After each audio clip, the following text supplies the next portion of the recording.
একজন সংসারী মায়ের প্রতিদিনের সর্বপ্রথম কি কাজ একটু বলে যাব। বহু জায়গায় কীর্তন করতে যাচ্ছি বাবা, জেলায় জেলায় অনেক মায়েরা কি বলে জানেন বাবা, সময়টা ভালো যাচ্ছে না, একটা দুটো মাদুলি একটু পাথর আমাদের দিয়ে যান। তো আমি একটা কথা তাদেরকে বলি, কিচ্ছু লাগবে না, সব মাদুলি পাথর কিচ্ছু লাগবে না, কয়েকটা মন্ত্র তোদের বলে যাচ্ছি, কাজ কর, আর কিছু বলে যাব সেইটাই, সেই অনুযায়ী চল, দেখবি সময় ভালো চলে যাবে। আজ এই হরিবাসরে একটা মাদুলি তৈরি করে দিয়ে যাচ্ছি, একটু শুনে নিন। একজন গৃহী মায়ের, একজন সংসারী বাবা সর্বপ্রথমের কাজ কি জানেন? ওই ঘুম থেকে উঠেই ব্রাশটা করে আর চায়ের কাপটা হাতে ধরা নয়। একজন মায়ের, বিশেষত সংসারের কাণ্ডারি হলো একজন মা। তার প্রথম কর্ম সূর্যোদয়ের পূর্বে ঘুম থেকে ঘুমটাকে ত্যাগ করতে হবে। সূর্যোদয়ের পূর্বে অন্তত 1 ঘন্টা 30 মিনিট 36 মিনিট পূর্বে, যাকে বলা হয় ব্রহ্ম মুহূর্ত। ওই ব্রহ্ম মুহূর্তে সাধু, গুরু, ব্রাহ্মণ, বৈষ্ণব, যোগী, মুনি সমাজের কল্যাণের জন্য ভগবানের নাম গান করে। ব্রহ্ম মুহূর্তে নদীর জল স্থির হয়ে থাকে, সমুদ্রের জল স্থির হয়ে থাকে। ওই সময়টা হলো যোগ সাধন করার উপযুক্ত সময়। একজন মায়ের প্রধান কর্ম হলো সূর্যোদয়ের 1-1.5 ঘন্টা পূর্বে কমপক্ষে নিদ্রা ভঙ্গ করা। নিদ্রা ভঙ্গ করে কি করবেন? ওই বিছানাতে বসে, ওই বিছানাতেই বসে আপনি হাত দুটোকে সামনে রাখুন, করুন, হাত দুটো সামনে রাখুন। আমি নারায়ণ দাস বাবাজি বলে যাচ্ছি, যেটা শিখিয়ে দিয়ে যাব আপনাদের, যদি আমার এই কর্মে না আপনাদের উপকার হয়, আপনার বাড়িতে আমি দাসত্ব করব 1 বছর কাল। আবার স্থাবর অস্থাবর সবকিছু আশ্রম ছেড়ে আপনার কাছে চলে আসবো, ফোন করবে। হাত দুটোকে এইভাবে করুন। দেখবেন মুসলিম সমাজে নামাজ পড়া হয়, তারা আল্লাহ তাআলার কাছে হাত দুটো ঠিক এইভাবে রাখে, কারণ নিজের রেখাগুলোকে চোখে যাতে দেখা যায়। বলুন, করগ্রে বসতে লক্ষ্মী, কর মধ্যে সরস্বতী, করমূলে তু গোবিন্দম, প্রভাতে কর দর্শনম। 3 বার বলুন। করুন তো আপনি 1 মাস যাবত, 2 মাস যাবত, 3 মাস যাবত, দেখুন আপনার সংসারে উন্নতি হয় কিনা। করলেন, ওই বিছানায় বসে নিজ ইষ্ট গুরুদেবের যে মন্ত্র আপনাকে দান করেছে, বীজ মন্ত্র, সেই মন্ত্র জপ করুন। গুরুর কথা, গুরু মাতার কথা মনে মনে, তাদের মূর্তিটা মনে মনে দর্শন করার চেষ্টা করুন। নিজ ইষ্ট দেবতাকে আপনি ডাকুন। ভূমিতে পা রাখার পূর্বে ভূমি মাতাকে প্রণাম করুন। হে ভূমি মাতা, সারাদিন তোমার পক্ষে আমরা কত অন্যায়, কত অত্যাচার করি, আমরা তো কলির মানব, কোথায় যাব? তাই নিজ সন্তান রূপে আমাদের ক্ষমা করে দিও। কিন্তু গুরু মন্ত্র যাদের না হয়েছে, তারা হরে কৃষ্ণ মহামন্ত্র জপ করবে। গুরু চরণ আশ্রয় ছাড়া এই জীবনের কোনো গতি নাই, উদ্ধার নাই। হরিনাম মহামন্ত্র ছাড়া কোনো উদ্ধার নাই, কোনো গতি নাই। সবাই মিলে পরম দয়াল গুরুদেব কি জয়, পরম দয়াল গুরুদেব কি জয়, আপন আপন গুরুদেব কি জয়। দিনের প্রথমটা নিন বাবা, ছড়িয়ে দিন আগে। নিতাই গৌর হরিবোল হরিবোল হরিবোল হরিবোল। সবাই প্রসাদ সংগ্রহ করুন, হরিনুরের বাতাসা আগে হয়ে যায়, আগে হয়ে যাবে। জল খেয়ে দাও।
এত ছবি নিচ্ছ তাও হয় না, বছরে কতবার ছবি তুলবে? লাভটা কি হচ্ছে? ধীরে ধীরে তো রেট কমে যাচ্ছে। যায়নি তাই। হ্যাঁ, আসলে ব্যাপারটা কি জানেন তো, এই আমাদের মতো বাবাজিদের কাছে সবাই আবদার করে, কিন্তু যেই দক্ষিণ 24 পরগনার বাইরে থেকে কীর্তনীয়রা আসবে তাদের কাছে আবদার করতে পারবে না। বাবাজি থেকে ফোন করে বলে, বাবাজি আপনি তো বাবাজি মানুষ, আপনার কিচ্ছু দরকার নেই, আমাদের একটু কম পয়সায় কীর্তন করতে হবে। তোর সবার কথা মাথায় রেখে আজ আমি আপনাদের চরণ তলে এসেছি, আপনাদের চরণ ধুলি নেব বলে। যে কথায় আমরা ছিলাম, গুরুদেবের চরণ আশ্রয় করতে হবে। দিনের শুরুটা যদি আপনি ভগবানের নামগান দিয়ে শুরু করেন, দেখবেন গুরুদেবের কথা যদি চিন্তা করে শুরু করেন, সারাটা দিন আপনি মনে মনে গুনগুন করে ভগবানের নামগান করবেন।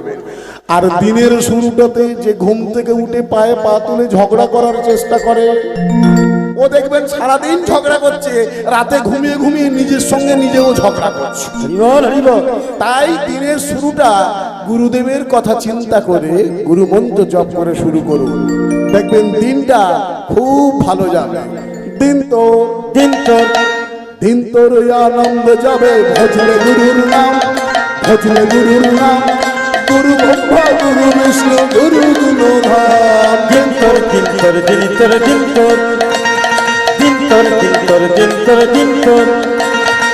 তোর আনন্দ যাবে, ভজলে গুরুর নাম, ভজলে গুরুর নাম, গুরু ব্রহ্মা গুরু বিষ্ণু গুরু ভগবান। দিন তোর কালকে সকাল থেকে গুরুদেবের মহামন্ত্র জপ করবেন তো? প্রতিদিন অনেকে জপ করে, তবে অনেকে বলে বাবাজি সারাদিনে সময় পাই না, সন্ধ্যাবেলা বসে বসে সিরিয়াল দেখবে সেই সময়টা পায়। কিন্তু বাবারা দেখবেন অনেকে চায়ের দোকানে আড্ডা মারতে যায়, কিন্তু গুরু মন্ত্র জপ করা সারাদিনে একবারও হয়ে ওঠে না কাজের ফাঁকে। কিন্তু একটু চেষ্টা করে দেখুন, মানুষ অভ্যাসের দাস, নিশ্চয়ই পারবেন। দিন তোর আনন্দ যাবে, ভজলে গুরুর নাম, ভজলে গুরুর নাম, গুরু ব্রহ্মা গুরু বিষ্ণু গুরু গুণধাম। দিন তোর আনন্দ যাবে, ভজলে গুরুর নাম, ভজলে গুরুর নাম, গুরু ব্রহ্মা গুরু বিষ্ণু গুরু ভগবান। গুরু পিতা গুরু পিতা গুরু পিতা গুরু মাতা, গুরু পিতা গুরু, আমাদের যেমন পিতা মাতা এইরকম আমাদের 8টা পিতা মাতা আছে, তার মধ্যে গুরু ও পিতা, গুরু স্ত্রী আমাদের মাতা। গুরু পিতা গুরু মাতা গুরু ভগবান, গুরু পিতা গুরু মাতা গুরু ভগবান, পরম গুরু শ্রীকৃষ্ণ সর্বশক্তিমান। গুরু পিতা গুরু মাতা, গুরু পিতা গুরু মাতা, গুরু পিতা গুরু মাতা গুরু ভগবান, গুরু পিতা গুরু মাতা গুরু ভগবান, জগৎ গুরু শ্রীকৃষ্ণ সর্বশক্তিমান। পরম দয়াল গুরুদেব কি জয়, আপন আপন গুরুদেব কি জয়, গুরু মন্ত্র জপবেন কি তাতেও জয়। তার মানে আপনারা কীর্তনের প্রতি বিভোর হয়ে গেছেন, খুব ভালো। আপনারা বুঝতে পেরেছেন ভগবত কথা, তত্ত্ব কথা এবং গুরুর কথা প্রয়োজন আছে এই মানব জীবনে। দিন তোর আনন্দ যাবে, ভজলে গুরুর নাম, ভজলে গুরুর নাম, গুরু ব্রহ্মা গুরু বিষ্ণু গুরু ভগবান। দিন তোর আনন্দ যাবে, ভজলে গুরুর নাম, ভজলে গুরুর নাম, গুরু ব্রহ্মা গুরু বিষ্ণু গুরু ভগবান। গুরু পিতা গুরু মাতা, গুরু পিতা গুরু মাতা গুরু ভগবান, পরম গুরু শ্রীকৃষ্ণ সর্বশক্তিমান। গুরু পিতা গুরু পিতা গুরু মাতা গুরু মাতা, গুরু পিতা গুরু পিতা গুরু ভগবান, গুরু পিতা গুরু মাতা গুরু ভগবান, জগৎ গুরু শ্রীকৃষ্ণ সর্বশক্তিমান। দিন তোর আনন্দ যাবে, ভজলে গুরুর নাম, হরি হরি হরি বল। গুরু ব্রহ্মা গুরু বিষ্ণু গুরু ভগবান, গুরু ব্রহ্মা গুরু বিষ্ণু গুরু ভগবান, গুরু ব্রহ্মা গুরু বিষ্ণু গুরু ভগবান, গুরু ব্রহ্মা গুরু বিষ্ণু গুরু ভগবান। বাঁকুড়া জেলা বিষ্ণুপুরে যে ক্ষত্রিয় রমণী বসবাস করতেন তার নাম হলো শিলাবতী, স্বামীর নাম সনাতন। কর্ণাটকের যুদ্ধে গিয়ে এই সনাতন ছিল বাবা তৎকালীন সমসময়ের যিনি রাজা, সেই রাজার ভাড়াটে যোদ্ধা। কর্ণাটকের যুদ্ধে গিয়ে এই সতী রমণীকে বিবাহ করে এনেছিল। বিগত কয়েক বৎসর যাবৎকাল তাদের সংসার হয়ে গেছে। সদা সদাই তাদের গৃহে যে ভগবান শ্রী বিষ্ণু হরিনারায়ণের মন্দির রয়েছে, সেই মন্দিরে তারা সদা সদাই পূজা করে। ভাড়াটে যোদ্ধা তো বাবা সবসময় তো যুদ্ধ হয় না, তাই যখন যুদ্ধ হয় তখন সে যুদ্ধে যায়, বাকি সময়টা সদাই তারা ভগবানের নাম গান করে। সংসারে থেকে কোনো অকথা কুকথার মধ্যে তাদের সময় অতিবাহিত হয় না, তারা সদাই ভগবানের নাম গান করে। কিন্তু প্রত্যেক বিবাহিত মায়ের একটা মনে ইচ্ছা থাকে গো। কি ইচ্ছা? সেটা সন্তান পাওয়ার ইচ্ছা।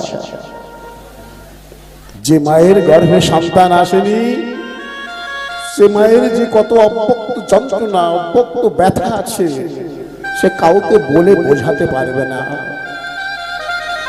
এই শিলাবতী মনে মনে কাঁদে আর ভগবানকে ডাকে, হে পরমেশ্বর ভগবান, আমি নিত্যদিন তোমার সেবা দিই, তোমায় না সেবা দিয়ে আমি জলস্পর্শ করি না।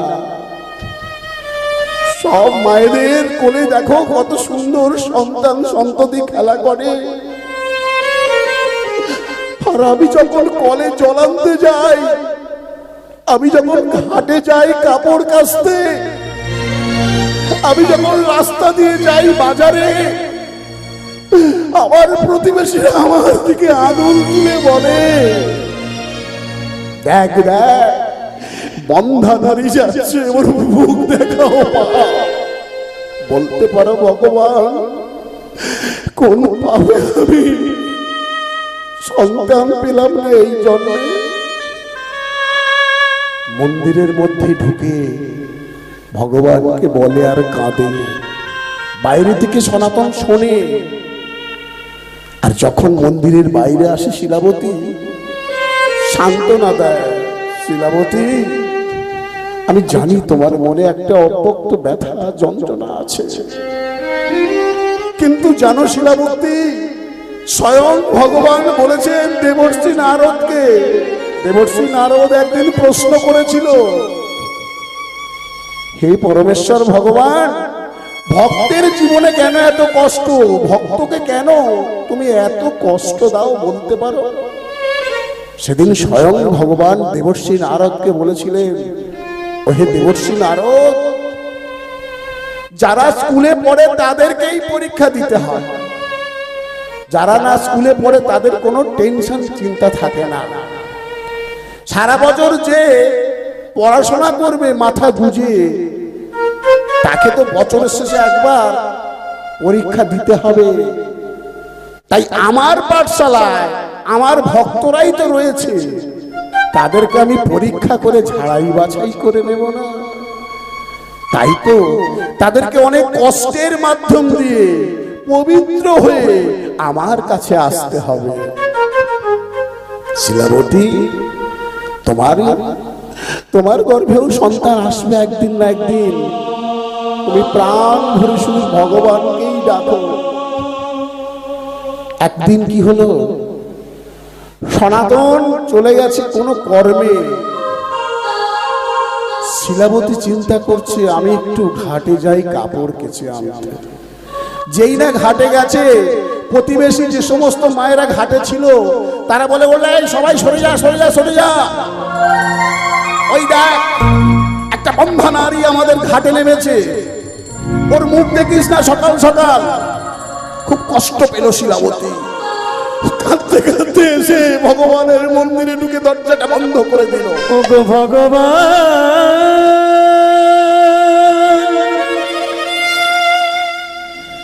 কোন দোষে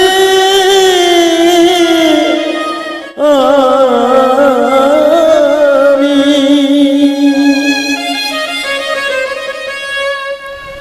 অপরাধী বলে দাও বলে দাও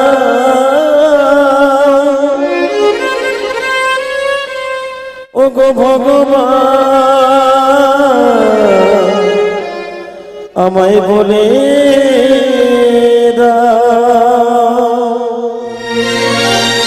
হে পরমেশ্বর ভগবান শ্রী হরি বিষ্ণু নারায়ণ, আমি যদি তোমার পরম ভক্তা হয়ে থাকি, আজ তোমার বিগ্রহে আমি মাথা ঢুকে ঢুকে আমার জীবনটা শেষ করে দেব। কারণ কি জানো, আমি আর সহ্য করতে পারছি না ভগবান এমন যন্ত্রণা, এমন অপমান আমি আর সহ্য করতে পারছি না।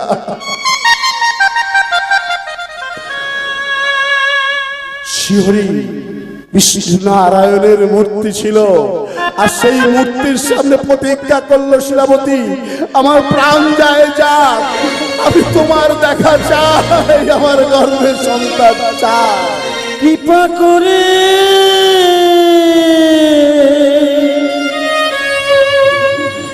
একেবারে কৃপা করো দয়াময় প্রভু গো,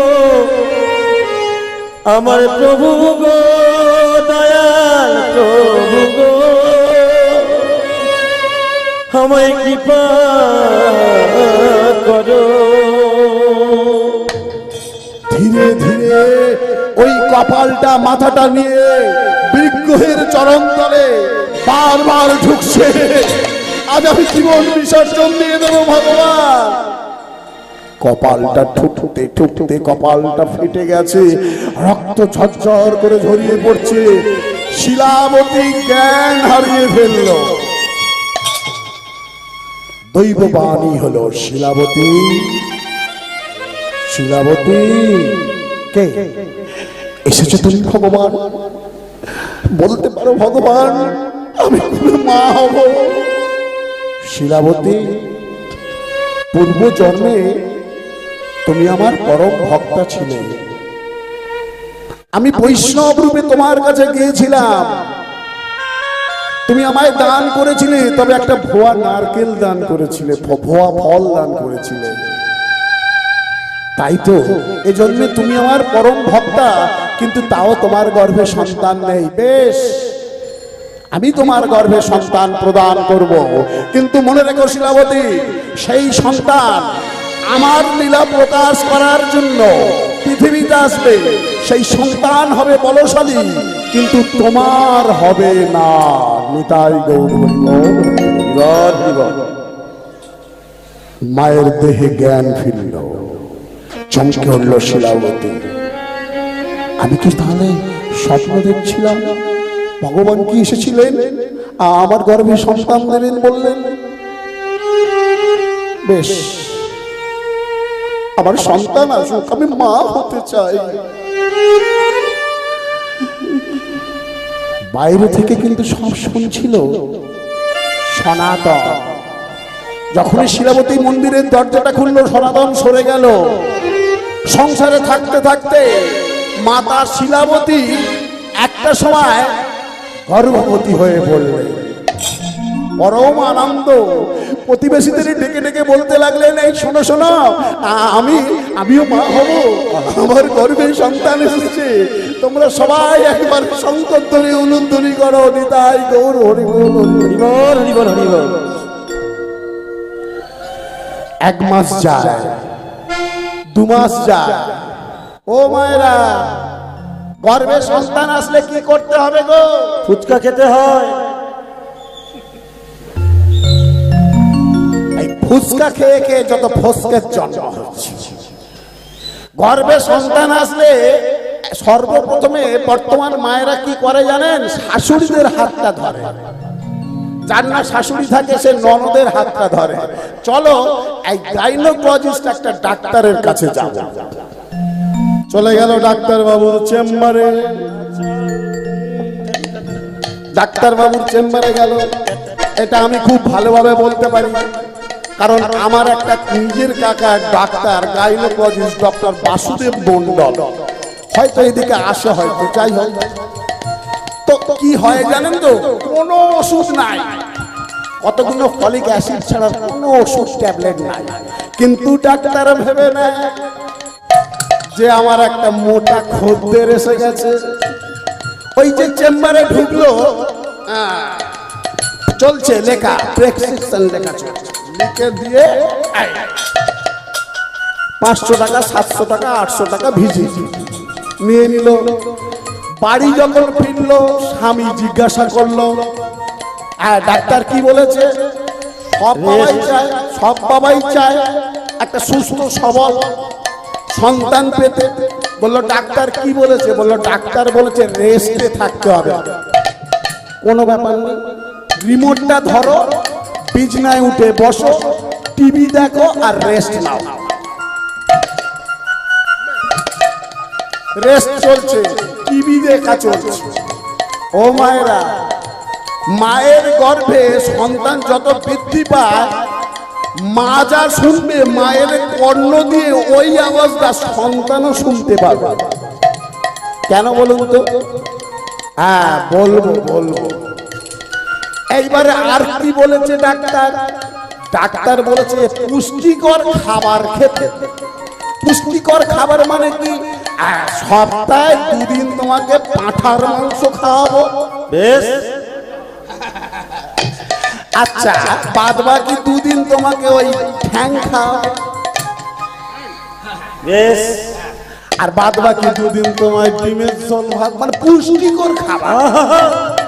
তা মা যা খাবে সেই খাদ্য পরিপূর্ণ হয়ে সেই রসে সমৃদ্ধ হবে গর্ভের সন্তান। তা মা যদি পাঁঠার মাংস খায়, তা ওই সন্তান যখন জন্ম নেবে, হাত থাকবে 2টো, পা থাকবে 2টো, মাথা চোখ সবই থাকবে। ও জন্ম নিল মানুষের রূপ নিয়ে, কিন্তু ব্যবহারটা হবে ওই যা খেয়েছিল পাঁঠার মতো। দেখছেন না রাস্তাঘাটে কেমন মহিলাদের অত্যাচার চলছে? মানে মহিলাদেরকে অত্যাচারিত হতে হচ্ছে, লাঞ্ছিত হচ্ছে বাংলার মা। দুঃশাসন দুর্যোধন দাপর যুগে ছিল, এটা ভাববেন না, এ যুগেও আছে। কারণ কি? সেই সমস্ত দুর্যোধন দুঃশাসনদের জন্ম দিচ্ছে কারা? আমাদের মতো পিতা মাতা। আর কি বলেছে ডাক্তার? ডাক্তার বলেছে মাঝে মাঝে একটু ফুচকা খেতে, একটু টক জল ফুচকা। ওই টক জল ফুচকা খেতে গিয়ে একটা ফসকে জন্ম দিচ্ছে। আর ফিরে আসছে নেতাজি, আর ফিরে আসছে বিদ্যাসাগর, নাকি আর ফিরে আসছে বিশ্বকবি রবীন্দ্রনাথ না ক্ষুদিরাম? কেউ আর আসছে না। ভালো আত্মা কি নেই বাবা? ভালো আত্মা আছে, তারা ঘুরছে, কিন্তু ভালো গর্ভ পাচ্ছে না। কোম্পানি যেমন হবে তার প্রোডাক্টও তেমন হবে। কোম্পানির মেশিন যদি 2 নম্বরই হয়, তাহলে ও দেখবেন ওই যে খাবার, ভালো বিস্কুটও পাওয়া যায়, আবার খারাপ বিস্কুটও পাওয়া যায়। কেন? যেমন কোম্পানি তার তেমন সে বিস্কুট, যেমন মা তার তেমন সন্তান হবে। তাই আমি সাবধান করে দিয়ে যাই, গর্ভে যখন সন্তান আসবে, আস্তে আস্তে গর্ভে যখন সন্তান আসবে, মায়েদের প্রধান কর্তব্য হলো সাধু গুরু ব্রাহ্মণ বৈষ্ণবদের মুখনিসৃত বাণী শ্রবণ করা। সাধু গুরু ব্রাহ্মণ বৈষ্ণবরা যা বাণী উচ্চারণ করবে, অর্থাৎ ভাগবত পাঠ যেখানে হবে, কীর্তন যেখানে হবে, সেখানে অন্তত কষ্ট করে গিয়ে ছেঁড়া চটে বসা। কারণ আপনি যা শ্রবণ করবেন, আপনার কর্ণের মধ্যে দিয়ে আপনার গর্ভের সন্তান সেটাই শ্রবণ করবে। দেখবেন তাহলে আপনার সন্তান অনেক ধর্মনিষ্ঠাবান হবে। এই যে পবিত্র জননী কুলান্থা, অর্থাৎ একটা যদি সন্তান আপনার বংশে কৃষ্ণ ভক্ত হয়, তাহলে আপনার 7 পুরুষ উদ্ধার হবে। আর একটা যদি কন্যা সন্তান কৃষ্ণ ভক্তা হয়ে যায়, শুধু আপনার বংশে নয়, হ্যাঁ, শুধু আপনার বংশে নয়, দেখবেন আপনার যে সেই মেয়ে যেখানে বিয়ে হবে সে সেই বংশের 7 পুরুষ, আর তার পিতৃপুরুষের 7 পুরুষ 14 পুরুষকে উদ্ধার করতে পারে। হ্যাঁ, কৌশল্যা ছিল বলে স্বয়ং ভগবান রামচন্দ্র এসেছে সেই গর্ভে। দেবকী ছিল বলে স্বয়ং ভগবান শ্রীকৃষ্ণ এসেছে সেই গর্ভে। সতী মাতা ছিল বলে কলিযুগের অবতারই স্বয়ং শ্রীকৃষ্ণ চৈতন্য মহাপ্রভু এসেছে। সেটা তো গেল আধ্যাত্মিক ব্যাপার, কিন্তু ভগবতী দেবী ছিলেন বলে দেখো বিদ্যাসাগরের আজ জন্ম হচ্ছে না, না একটাই হয়েছে বিদ্যাসাগর। আমরা গর্বিত, আমরা সেই বাংলার সন্তান। বিদ্যাসাগর বন্দ্যোপাধ্যায়, ছেলের নাম নারায়ণচন্দ্র বন্দ্যোপাধ্যায়, বউয়ের নাম হচ্ছে দয়াময়ী বন্দ্যোপাধ্যায়, সবাই বন্দ্যোপাধ্যায়। আর বিদ্যাসাগরের মায়ের নাম কি? এ বলে শ্রীদেবী। বিদ্যাসাগরের মায়ের নাম কেউ বলে ভগবতী বন্দ্যোপাধ্যায়, না না, অমন দেবতুল্য সন্তানের জন্ম দিয়েছে বলে তিনি বন্দ্যোপাধ্যায়ে গিয়ে আটকে যায়নি, তিনি হলেন ভগবতী দেবী। তাই গর্ভ যেমন হবে সন্তান তেমন হবে। আমি করজোড়ো করে অনুরোধ করে যাব, যখনই মায়েদের গর্ভে সন্তান আসবে, বৌমাদেরকে আপনারা অন্তত একটু গীতা পাঠ করে শ্রবণ করাবেন, রামায়ণ মহাভারত পাঠ করে শ্রবণ করাবেন, সাধুগুরু ব্রাহ্মণ বৈষ্ণবকে ডেকে তাদের চরণধুলি চরণামৃত পান করতে বলুন। দেখুন আপনার বংশে যে সন্তানের জন্ম হবে সে আপনার বংশ উদ্ধার করবে। আরে পুত্র তো মূত্রেরও সমান হতে পারে, যদি সেই পুত্র আপনার যদি না কোনো কর্ম লাগে। সন্তান মানুষ নাই কেন? আপনি মৃত্যুর পরে পিণ্ডদান করবে বলে? না না, আরে বেঁচে থাকতেই সে আপনাকে পিণ্ডদান দিচ্ছে না, তো আর মরে গেলে কি পিণ্ডদান করবে? আপনার সন্তান যদি নেশাখোর হয় তাহলে আপনার মৃত্যুর পরেও আপনার আত্মার শান্তি পাবে না, আপনাকে আবার আসতে হবে। ওই সন্তান যা পাপ করবে সেই পাপের ইন্টারেস্ট আপনাকে ভুগতে হবে। তাই এমন সন্তানের জন্মদিন যে সন্তান আপনার নাম উজ্জ্বল করবে।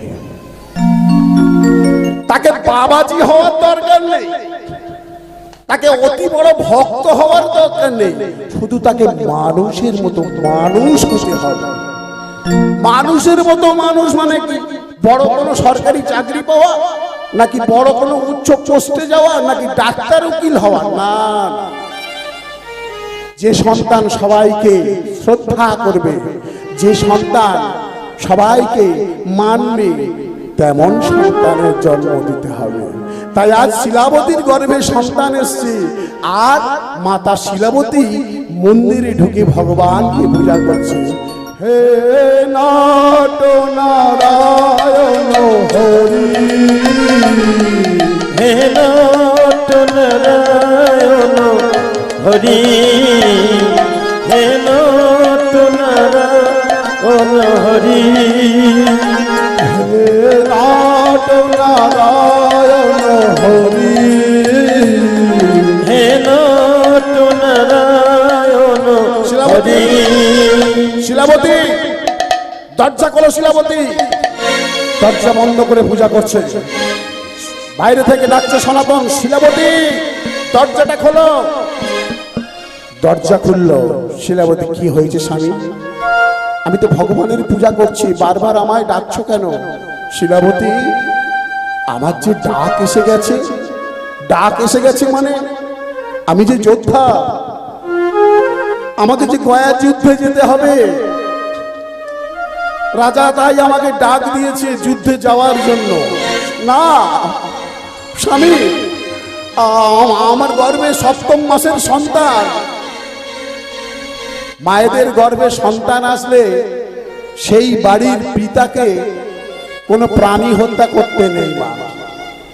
সেই বাড়ির পিতা যদি বা সেই বংশের কেউ যদি কোনো প্রাণীকে হত্যা করে, তাহলে সেই হত্যার দায়, সেই পাপ যেই সন্তান জন্ম নেবে তার উপরে প্রবর্তিত হবে। স্বামী, তুমি যুদ্ধে যাবে, তুমি কত হত্যা করবে তার ঠিক নেই। আমার গর্ভের সন্তান তো কলুষিত হয়ে যাবে, কিন্তু আমাকে যে যুদ্ধে যেতেই হবে। তোমাকে যেতেই হবে স্বামী। হ্যাঁ যাব, কিন্তু আমি তোমায় কথা দিয়ে গেলাম, আমি একদিন দুদিন করে তুমি গুনতে থাকো, আমি 7 দিনের দিন তোমার কাছে আবার ফিরে আসবো। বেশ, তুমি নয় 7 দিনের দিন ফিরে আসবে, কিন্তু তুমি হত্যা করবে না। আমি যুদ্ধে যাব বটে, কিন্তু কথা দিয়ে গেলাম আমি কোনোদিন অস্ত্র ব্যবহার করব না। বেশ স্বামী, তুমি যুদ্ধে যাও। যুদ্ধে চলে গেল সনাতন। একদিন 2 দিন 3 দিন করে 3 দিন করে রে দিনই অতিবাহিত হতে লাগলো, অতিবাহিত হতে লাগলো। সপ্তম দিনের দিন শিলাবতী কাঁদিতে লাগিল। সপ্তম দিনে শিলাবতী কাঁদিতে লাগিল। আমার স্বামী বলে গিয়েছিল 7 দিনের মধ্যে ফিরে আসবে। আজকে তো 7 দিন। বেশ, আজ আমার স্বামী ফিরে আসবে। সন্ধ্যা হয়ে গেল, আর সন্ধ্যাকালে মায়েরা কি করে? তুলসী তলায় প্রদীপ নিয়ে যায়, তাই তো? আর শিলাবতীও হাতে প্রদীপটা নিয়েছে, নিয়ে তুলসী তলায় চলেছে। সাঁঝের বেলা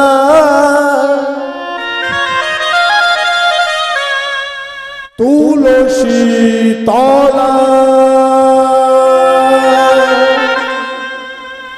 ও মায়েরা, সন্ধ্যাকালে আপনারা তুলসী তলায় প্রদীপ দেন তো? হ্যাঁ, মা তো দেয় বলেছে। মায়েরা দেন নাকি? কেন দেন? কেন না জেনে কর্ম করলে সেই কর্মের ফল ফলবে না। তুলসী তলাতে সন্ধ্যা দেবেন কেন একটু বলি। পুরাকালে প্রজাপতি ব্রহ্মার কন্যা ছিল সন্ধ্যা। মদনের বাণে জর্জরিত হয়ে স্বয়ং ব্রহ্মা নিজ কন্যার দিকে কুদৃষ্টিতে তাকালো, কুব্যবহার করলো, অপবিত্র হয়ে গেল সন্ধ্যা। যার শরীরের রং ছিল গৌরবর্ণ, সে কালো পিচাস হয়ে গেল। সন্ধ্যা কেঁদে উঠল, পিতা, পিতা গো,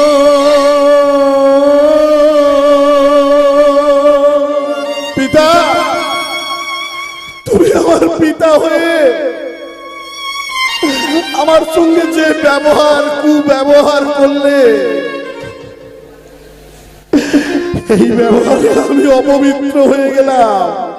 আমি তোমার কন্যা, আমি তোমায় অভিশাপ দিলাম। হ্যাঁ, কন্যা হয়ে পিতাকে অভিশাপ দিল, পৃথিবীতে তোমার কোন মন্দির প্রতিষ্ঠিত হবে না। এত তো আপনারা পঞ্চানন্দের মন্দির দেখেছেন, রাধাকৃষ্ণের মন্দির দেখেছেন, শিবের মন্দির, বিভিন্ন দেব দেবতার মন্দির দেখেছেন। ব্রহ্মার মন্দির কোথায়? ব্রহ্মার মন্দির নাই। সন্ধ্যা অভিশাপ দিল, পিতা তুমি আমায় অপবিত্র করলে, আমি তোমায় অভিশাপ দিলাম, পৃথিবীতে তুমি মন্দিরে পূজা পাবে না। ব্রহ্মা বলে উঠল, কন্যা, আমি পিতা হয়ে তোকে কুনয়নে তাকিয়েছি, কুব্যবহার করেছি। ব্রহ্মার 4টে মাথা নয় মা, 5টা মাথা ছিল, একটা মাথা ছেদন করলো। শোন সন্ধ্যা, আমার এই মস্তকের খুলি দিয়ে তৈরি হবে প্রদীপ, আমার মস্তকের মজ্জা দিয়ে তৈরি হবে প্রদীপের তেল। যে জিহ্বায় আমি কটু কথা বলেছি, সেই জিহ্বা হবে সলতে। পৃথিবীর মায়েরা এই প্রদীপ নিয়ে যখনই তুলসী মঞ্চে, পৃথিবীতে 8টা কাল, তার মধ্যে একটা কাল হবে তোর নামে সন্ধ্যাকাল। সেই সময় মায়েরা যখনই তুলসী তলাতে প্রদীপ জ্বালবে, তখনই সেই সতী মায়েদের থেকে তুই একটু একটু করে সতীত্ব চেয়ে নিস, তোর সতীত্ব ফিরে আসবে। সন্ধ্যাকালে আপনারা যখন তুলসী তলাতে যান, তখন ভাববেন না যে আপনি একা আছেন, আপনার পাশে সন্ধ্যাও দাঁড়িয়ে থাকে। সন্ধ্যাও ভিক্ষা চায় আপনার কাছে, মা গো তোমার সতীত্ব থেকে আমায় একটু দাও সতীত্ব, আমি সন্ধ্যা ফিরে পাবো আমার পুনরায় সতীত্ব। এই জন্যই তো সন্ধ্যা দিতে হয়। আজ শিলাবতী 7 দিনের দিন প্রদীপটা হাতে নিয়ে তুলসী তলায় চলেছে। সাজের বেলা তুলসী তলা, প্রদীপ লয়ে হাতে, শিলাবতী মনে মনে স্বামীর ছবি আঁকে। সাজের বেলা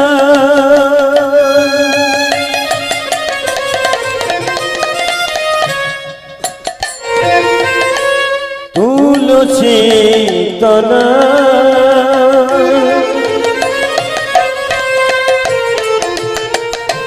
প্রদীপ লয়ে হাতে, শিলাবতী মনে মনে স্বামী ছবি আঁকে। সাজের বেলা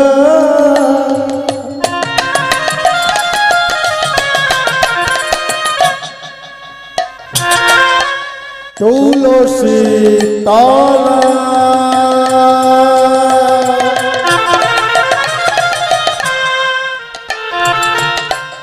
প্রদীপ লয়ে হাতে হাতে,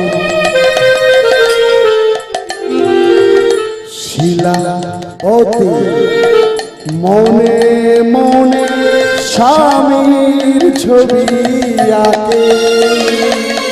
সাজের বেলা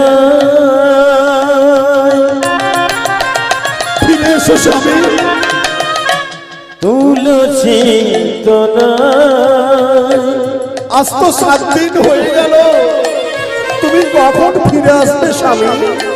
প্রদীপ লয়ে হাতে হাতে, শিলাবতী মনে মনে স্বামীর ছবি আঁকে। এসো স্বামী, ফিরে এসো স্বামী, এসো স্বামী আমার, ফিরে এসো স্বামী, ফিরে এসো, ফিরে এসো স্বামী। এইভাবে যখন কাঁদছে, হঠাৎ করে মাতা শিলাবতীর হাতে যে প্রদীপটা ছিল মাটিতে পড়ে ভেঙে গেল। হাত থেকে যদি প্রদীপ পড়ে যায়,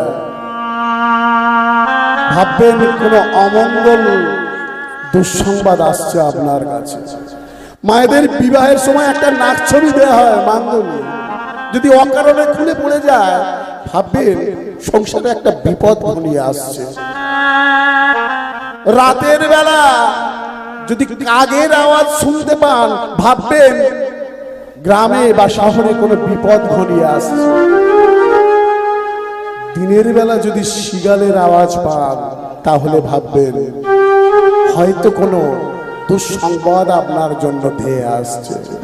যেই না হাত থেকে প্রদীপটা পড়ে ভেঙে গেল, সঙ্গে সঙ্গে শিলাবতী চিৎকার করে উঠল, না প্রভু গো আমার এ কি হলো, বলো বলো প্রভু, বলে দাও প্রভু গো, এ কি আমার হলো। সঙ্গে সঙ্গে শুনতে পেল দূর থেকে যেন ঘোড়ায় করে কেউ একজন আসছে। ওই তো আমার স্বামী মনে হয় ফিরে আসছে, ঘোড়ায় করে মনে হচ্ছে আমার স্বামী ফিরে আসছে। দূর থেকে তাকিয়ে আছে শিলাবতী, কিন্তু দেখলো যে না, অন্য একজন সৈনিক। সে এসে বলল, শিলাবতী, রাজা সংবাদ পাঠিয়েছে গয়া যুদ্ধে তোমার স্বামী অস্ত্র ধারণ করেনি, আর তাই তো অপরপক্ষের সৈন্য তোমার স্বামীকে হত্যা করেছে। না বলো না, বলো না, বলো না তুমি অমন করে, বলো না, বলো না অমন করে, বলো না গো, আমি যে আর সইতে পারি না। না না না, এমনটা হতে পারে না। অমন করে, অমন করে বলো, বলো না। আমার স্বামী আমায় কথা দিয়ে গিয়েছিল, গনে গনে 7 দিন পরে ফিরে আসবে। আমার গর্ভের সন্তান 7ম মাস অতিবাহিত হয়ে গেছে। বলতে পারো তোমরা? প্রতিবেশীদের দ্বারে দ্বারে গিয়ে বলতে লাগলো, তোমরা বলতে পারো আমার এই গর্ভের সন্তানকে আমি কিভাবে মানুষ করে তুলবো? না, এ জীবন আমি আর রাখবো না, আমি ওই নদীতে ঝাঁপ দিয়ে আত্মহত্যা করব। ছুটতে লাগলো শিলাবতী নদীতে ঝাঁপ দেওয়ার জন্য। পিছন থেকে যেন কে ডেকে উঠল, মা। কে? আমি তোমার বিবেক। বলতে পারো মা, আত্মহত্যা মহাপাপ। তুমি তো একা ঝাঁপ দিয়ে আত্মহত্যা করবেই, কিন্তু তোমার গর্ভে যে সন্তান আছে তাকেও তুমি মেরে ফেলবে। সে যে পৃথিবীতে জন্ম নেবে বলে তোমার গর্ভে আশ্রয় নিয়েছে। বলতে পারো বিবেক, আমি বেঁচে থেকে কি করব? আমার এই সন্তানকে আমি কিভাবে মানুষ করব বলতে পারো? মা গো, এই সন্তান যে তোমার নয় মা, স্বয়ং ভগবান তোমার গর্ভে সন্তান দিয়েছিল তার লীলা প্রকাশ করার জন্য। মনে পড়ে গেল শিলাবতীর সেদিনের কথা, দৈববাণীর কথা। ফিরে এলো শিলাবতী। 7ম মাসের গর্ভের সন্তান 8ম মাসে অতিবাহিত হয়ে গেল। শিলাবতী কি করে জানেন? শিলাবতী পাড়ায় পাড়ায় ঘুরে, যেখানে সাধু গুরু ব্রাহ্মণ বৈষ্ণবরা সন্ধ্যাবেলা ভাগবত পাঠ করে, সেখানে গিয়ে বসে থাকে, ভগবত তত্ত্ব কথা শ্রবণ করে। পাড়ায় পাড়ায় হরিনাম যেখানে হয় সেখানে গিয়ে বসে থাকে, কীর্তনিয়াদের মুখ থেকে হরি কথা শ্রবণ করে। আর ভগবানের মন্দিরের বাইরে বসে বসে শুধু ভগবানকে ডাকে, ভগবান। বলতে পারো কেন আমার এত কষ্ট? একদিন আপনাদের পাড়াতেই যেমন কীর্তন হচ্ছে, কোন একজন কীর্তনিয়া বলে উঠল, আষাঢ়িয়া রথের দড়ি যদি কেউ স্পর্শ করতে পারে, সেই রথের উপরে যদি জগন্নাথ সুভদ্রা বলরামকে দর্শন করতে পারে, তাহলে এই দুঃখময়, এই মায়ার, এই ঠান্ডা গরমের পৃথিবীতে আর আসতে হবে না। শিলাবতী মনে মনে চিন্তা করল, আমিও যাব, আমিও যাব, আমিও রথের দড়ি স্পর্শ করব, রথ টানবো, আর রথের উপরে জগন্নাথ দর্শন করব। শিলাবতী প্রতিবেশীদেরকে বলে উঠলো, এই তোরা তো যাবি, তোরা তো রথ দর্শনে যাবি, পুরীর জগন্নাথ মন্দিরে রথ দর্শনে করতে যাবি, আমাকে তোরা সঙ্গে নিয়ে যাবি। অনেকে বলে উঠলো হ্যাঁ, আবার অনেকে বলে উঠলো না, তুমি নবম মাসের গর্ভবতী, যে কোনো মুহূর্তে তোমার দশম মাস অতিবাহিত হলে সন্তান প্রসব হবে। ও মায়েরা, এখন তো রথ মানে পুরীতে আমরা যাই ট্রেনে করে, তখন তো এই সময়টা ছিল না, তখন পদব্রজে হেঁটে হেঁটে যেতে হতো, জঙ্গলের মধ্যে দিয়ে রাস্তা ছিল, হেঁটে হেঁটেই সবাই যেত উড়িষ্যার রথ দর্শন করতে। দশম মাসে মা যখন পড়েছে গর্ভে সন্তান, ঠিক সেই সময় আষাঢ়িয়া রথের দিন শুরু হলো। সব প্রতিবেশীরা যখন রথ দর্শন করতে যাচ্ছে, তখন তাদের হাতে পায়ে ধরে বলছে, শিলাবতী, ওই প্রতিবেশীগণ, আমাকে তোমরা একটু সঙ্গে করে নিয়ে চলো। তোমার সুসময়ে অনেক বন্ধু থাকবে, যখন তোমার অর্থ থাকবে অনেক বন্ধু থাকবে, যখন তোমার সময় ভালো থাকবে অনেক বন্ধু থাকবে, কিন্তু তোমার যখন দুঃসময়, তখন তোমার পাশে কেউ থাকবে না। এটাই তো বিধির নিয়ম। যেদিন মনে করবে তোমার দুঃসময়ে, তোমার বিপদে তোমার পাশে কেউ আছে, সেই তো তোমার পরম বন্ধু। একজন বলে উঠল, এই শোন, তোকে নিয়ে যেতে পারি, কিন্তু যেখানেই তোর প্রসব যন্ত্রণা হবে, তোর তো 10 মাস, যেখানেই প্রসব যন্ত্রণা হবে সেখানেই তোকে ছেড়ে দিয়ে কিন্তু আমরা চলে যাব। শিলাবতী বলে উঠল, বেশ, যেখানেই আমার প্রসব যন্ত্রণা হবে তোমরা আমায় ছেড়ে চলে যেও। তাই চলুন, আজ আমরা শিলাবতীকে সঙ্গে নিয়ে উড়িষ্যার রথ দর্শনে যাব।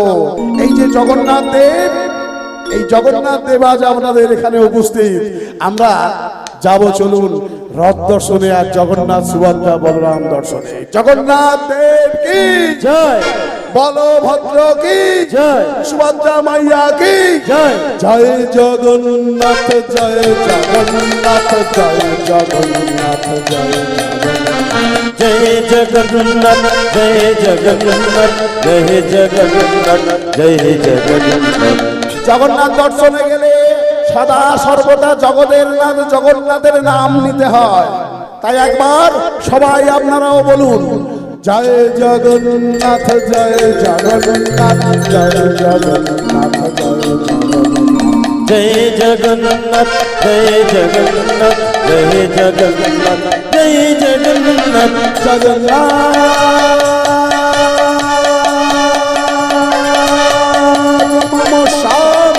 মম স্বামী নয়ন